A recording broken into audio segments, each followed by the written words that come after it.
You, over there in the darkness. Stevie lived in Los Angeles, but her parents got transferred up to San Francisco when she was a senior. Lindsay was a junior. So I met him when I was a senior, and I only met him one time, and we sang a song, and then I left the party, and then I never saw him again. I don't know where he went. I have no idea. He just disappeared off the face of the earth. And then 2 years later, I got a phone call from a band that he was in. So he must have remembered singing a song with me.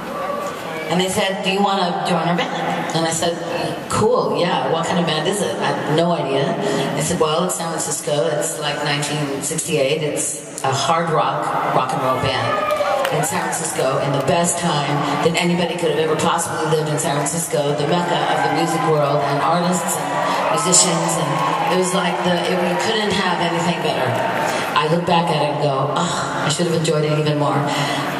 So it was fantastic. So I joined this band and went to practice 5 days a week. And all of a sudden we were opening for very big shows. Vis-a-vis. Jimi Hendrix, 75,000 people at Santa Clara Fairgrounds, San Francisco. Janis Joplin, Frost Amphitheater, Stanford University, 30,000 people. We opened for Santana the week before Woodstock came out. It was huge. And last but not least, even though there's many, many others, we were stuck in Lodi with Creedence Clearwater. And our car broke down, so we were really stuck.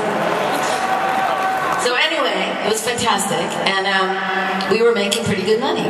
I was going to school, my parents were paying for my education and everything else I did. So this money was mine.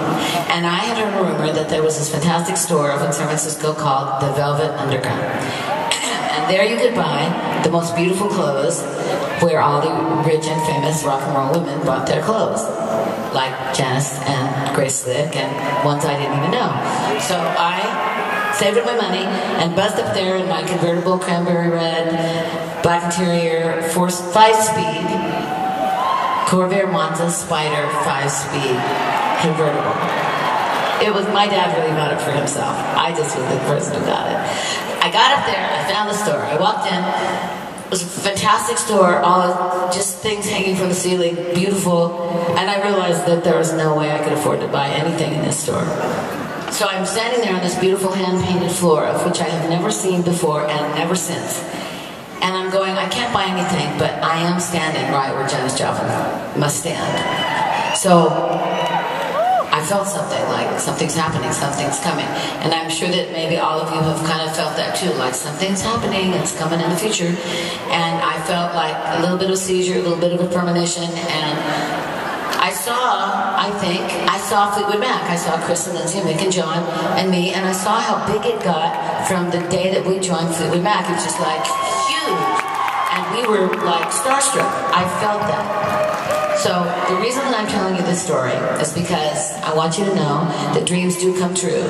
And if you love something and you love to do something, you want to be a tap dancer and everybody says, you can't do that, you have to just say, get out of my way, I'm going to do it because I have the passion and the fire burns for it, and I'm going to do what I want to do because you can do anything you want. We are living proof of it. Yeah, that's right. All right. So I'm back to the Velvet Underground, back to the floor that I loved, to a room with some lace and some paper flowers, back to the gypsy that I was.